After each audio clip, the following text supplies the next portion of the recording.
DK Shivakumar ಅವರಿಗೆ ಸಂಬಂಧಿಸಿದ ಹಾಗೆ ಒಂದು ವರದಿ ಬರ್ತಾ ಇದೆ, ನೋಡೋಣ.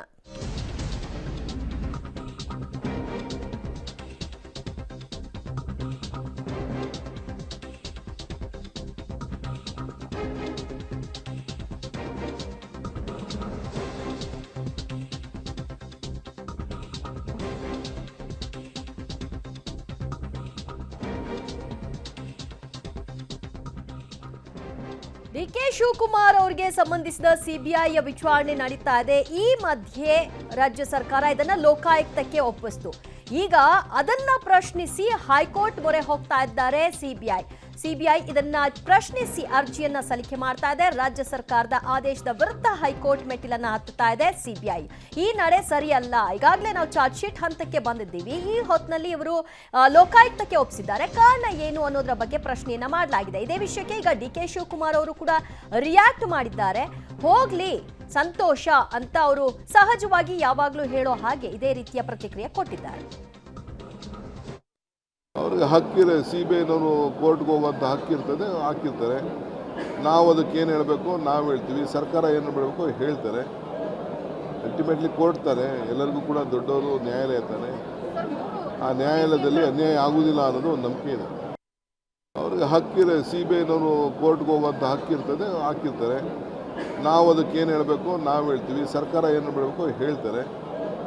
ಅಲ್ಟಿಮೇಟ್ಲಿ ಕೋರ್ಟ್ತಾರೆ, ಎಲ್ಲರಿಗೂ ಕೂಡ ದೊಡ್ಡವರು ನ್ಯಾಯಾಲಯ ತಾನೆ, ಆ ನ್ಯಾಯಾಲಯದಲ್ಲಿ ಅನ್ಯಾಯ ಆಗುವುದಿಲ್ಲ ಅನ್ನೋದು ಒಂದು ನಂಬಿಕೆ ಇದೆ. ಅವ್ರಿಗೆ ಹಕ್ಕಿದೆ, ಸಿಬಿಐನವರು ನ್ಯಾಯಾಲಯದಲ್ಲಿ ಅನ್ಯಾಯ ಆಗೋಲ್ಲ ಅನ್ನುವಂತಹ ನಂಬಿಕೆ ಇದೆ ಅನ್ನುವಂತಹ ಮಾತನ್ನ ಡಿಸಿಎಂ ಡಿಕೆ ಶಿವಕುಮಾರ್ ಅವರು ಅವರ ವಿರುದ್ಧದ ಒಂದು ಪ್ರಕರಣಕ್ಕೆ ಸಂಬಂಧಪಟ್ಟ ಹಾಗೆ ಈಗ ಸಿಬಿಐ ಹೈಕೋರ್ಟ್ ಮೊರೆ ಹೋಗ್ತಾ ಇರೋ ವಿಷಯವಾಗಿ ಪ್ರತಿಕ್ರಿಯಿಸಿದ್ದಾರೆ. ಸಿಬಿಐಗೆ ಹಕ್ಕಿದೆ, ಅವರು ಕೋರ್ಟ್ಗೆ ಹೋಗ್ತಾ ಇದ್ದಾರೆ, ಅರ್ಜಿಯನ್ನ ಸಲ್ಲಿಕೆ ಮಾಡ್ಕೊಳ್ತಾ ಇದ್ದಾರೆ. ನಾವು ಮತ್ತು ಸರ್ಕಾರ ನಮ್ಮ ಪರವಾಗಿ ಏನು ಹೇಳಬೇಕು ಅದನ್ನ ಹೇಳ್ತೀವಿ ಮತ್ತು ಕಾನೂನಿನ ವಿಚಾರದಲ್ಲಿ ನನಗೆ ನಂಬಿಕೆ ಇದೆ, ಸತ್ಯಕ್ಕೆ ಜಯ ಸಿಗುತ್ತೆ, ಅನ್ಯಾಯಕ್ಕೆ ಅವಕಾಶ ಸಿಗುವುದಿಲ್ಲ ಅನ್ನುವಂತಹ ಮಾತನ್ನು ಕೂಡ ಡಿಕೆ ಶಿವಕುಮಾರ್ ಅವರು ಈ ಸಂದರ್ಭದಲ್ಲಿ ಮಾತನಾಡಿದ್ದಾರೆ. ರಾಜ್ಯ ಸರ್ಕಾರ ಆದೇಶಿಸಿ ಲೋಕಾಯುಕ್ತ ತನಿಖೆಗೆ ಈ ಒಂದು ಪ್ರಕರಣವನ್ನು ಒಪ್ಪಿಸಿದ್ರ ಬೆನ್ನಲ್ಲೇ ಸಿಬಿಐ ಹೈಕೋರ್ಟ್ ಮೊರೆ ಹೋಗ್ತಾ ಇದೆ. ಡಿಸಿಎಂ ಡಿಕೆ ಶಿವಕುಮಾರ್ ವಿರುದ್ಧ ಯತ್ನಾಳ ಅರ್ಜಿಯನ್ನ ಸಲ್ಲಿಕೆ ಮಾಡಿದ್ದು, ಸಿಬಿಐ ತನಿಖೆಗೆ ನೀಡಿದ್ದ ಅನುಮತಿ ವಾಪಸ್ ಪಡೆದದ್ದನ್ನ ಪ್ರಶ್ನಿಸಿ ಯತ್ನಾಳ್ ಅವರು ಅರ್ಜಿ ಸಲ್ಲಿಕೆ ಮಾಡಿದ್ದು ಹೈಕೋರ್ಟ್ನಲ್ಲಿ ಇದೀಗ ವಿಚಾರಣೆ ಆರಂಭಗೊಂಡಿದೆ. ಈ ವಿಷಯಕ್ಕೆ ಸಂಬಂಧಪಟ್ಟ ಹಾಗೆ ಇಲ್ಲಿವರೆಗೂ ಯಾರು ಕೂಡ ಅರ್ಜಿಯನ್ನ ಹಾಕಿರಲಿಲ್ಲ, ಅದನ್ನ ಪ್ರಶ್ನಿಸಿ ಯತ್ನಾಳ್ ಅವರು ಆ ಅರ್ಜಿಯನ್ನ ಹಾಕಿದ್ರು. ಈ ಸಂಬಂಧಿತವಾಗಿ ಈಗ ವಿಚಾರಣೆಯನ್ನ ಕೈಗೆತ್ತಿಕೊಂಡಿದೆ ಕೋರ್ಟ್. ಹೈಕೋರ್ಟ್ನಲ್ಲಿ ವಿಚಾರಣೆ ಆರಂಭ ಸಹ ಆಗಿದೆ.